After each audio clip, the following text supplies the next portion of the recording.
Hello, my friends. I've had quite a few people reaching out to me the last few days asking some questions about how to stay healthy and calm in the current climate. Um, I, I've stayed pretty lighthearted in it for the most part. Initially, it was really difficult to watch people go into panic, and I made some jokes, and I apologize to those of you that are, having a really hard time and are panicked and didn't find the joy or the humor in that, because I do understand that the fear feels real. But laughter is the best medicine, it really is. And so the intention was pure. Moving on to the healthy tips, I have 5 healthy tips that can help keep you calm and focused and healthy in this current climate. The first tip would be to stop and breathe.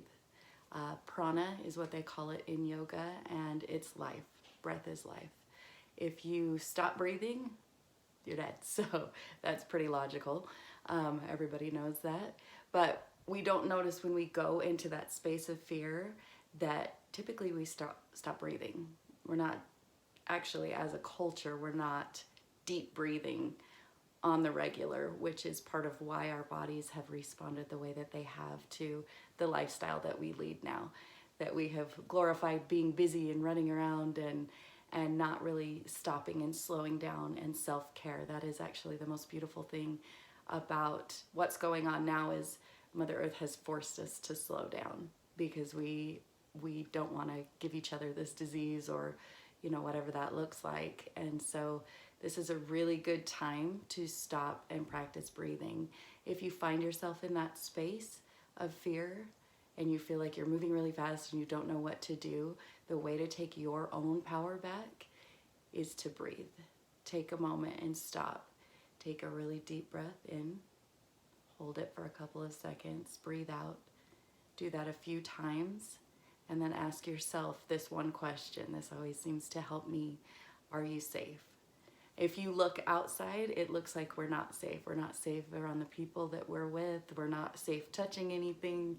Everything is big and scary. But if you can bring yourself back to that one moment, if you have the ability and the time to stand there and even ask yourself that question, you are safe. And if you look at the statistics of this virus that's going around, a lot of this fear is being driven for whatever reason. We need to take our power back. The best way to do that is to breathe. The second one would be to notice what your triggers are. People are really panicked about losing their jobs, their homes, their health, and all of those things are their legitimate fears. We don't know what's going to happen. The rules and mandates that are being made now could cause some of those things to happen. However, you can't make logical decisions when you're making them in fear, in the fear state. So the best thing to do, my suggestion would be to, again, stop, take a minute, and do some root chakra work. You can do some meditating, yoga, anything along those lines, because our root chakras are all over. That is your stability. That's your chakra of stability. And like I said, they are legitimate fears. However, we can't make any logical decisions or plans on how to make this a little bit less impactful if we're doing it out of fear. So take a little bit of time to figure out what those things are, what it is that you're afraid of losing, and maybe make a game plan. If this happens, I could do this. And when you do that, you realize you actually have a lot more options than you realize when you are living in fear. The third thing would be, this is a beautiful time to start a daily routine. If you don't have one already, this is a great time to start one. If you're a morning person like me, to get up a little bit earlier, maybe 30, 40 minutes earlier, do a quick run through yoga practice, or sit and journal, or listen to a 10, 15-minute meditation. Go outside if it's warm enough where you are and ground yourself. Touch the earth, feel the grass if you have grass. Go for a hike in the morning if you can. All of these things can also be done on a lunch hour or before bed. And if you can do it more than once a day, that's even better. As many times as you need to bring yourself back and ground yourself, the better that it is. And we found that routine is actually really healthy. I just switched jobs. I was a flight attendant before this, and I just moved into the office. And part of that was so that I could create some healthy routines for myself. I do know the value of this. I know what it does for your circadian rhythm to especially have a nighttime routine. But the morning routine sets the tone of your day. So if you don't have one yet, this is really a beautiful time to take your power back and to start your morning routine or daily routine. Healthy connections. Connect with your friends and family.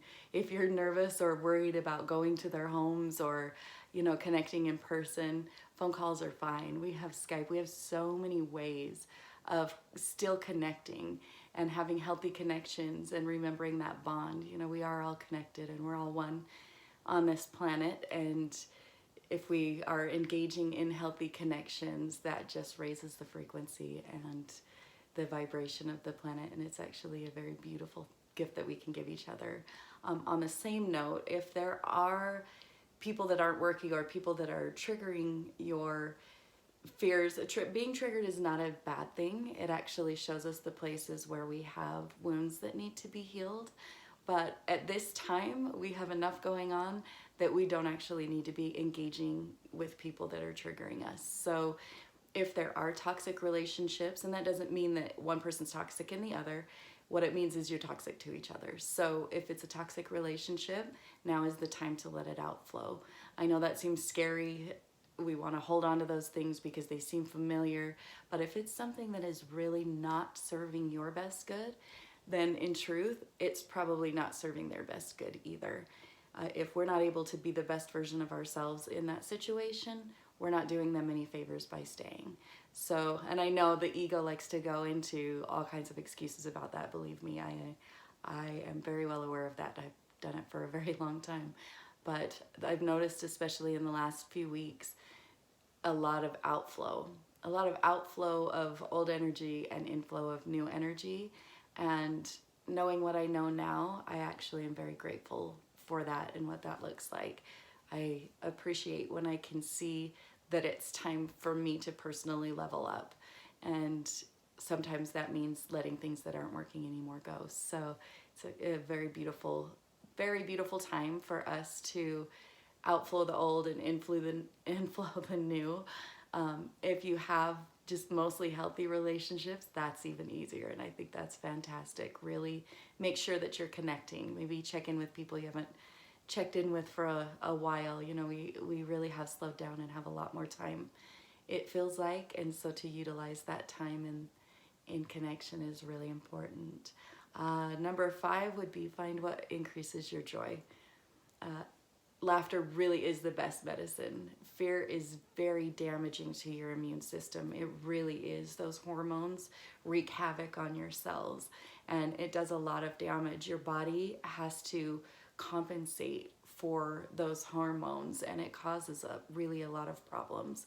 So if you're listening to music or watching movies or again engaging with people that are bringing up that fear factor within you, or anger or frustration or any of those feelings right now are not going to help. So if you can take a break, watch some funny movies, listen to the music that makes your heart happy, sing and dance if as much as you want, whatever makes your heart joyful. This is the time to engage in that. And it really is important. I mean, we have control on how we respond to this. I know it doesn't seem like it because it's coming from every which direction, but we really do have control. We can decide if we're going to allow this to break down our immune systems and make us more vulnerable to the virus that is going around, or are we going to choose to build ourselves up, eating healthy food, engaging in healthy relationships, making healthy choices on the mental, spiritual, and physical realm. It's up to us. So I just wanted to say hello to everybody. I hope everybody's well. I hope you're staying calm and happy. I hope these tips helped. They only help if you put them into action. Once again, if you have tips for me, I'm so open to any kind of suggestions. So I wish you all well, safe love, and continue, to travel safely, do what the CDC says. This is not a small thing. So, don't take it lightly, but try to stay lighthearted. And I wish you all the best. Love and light, my friends.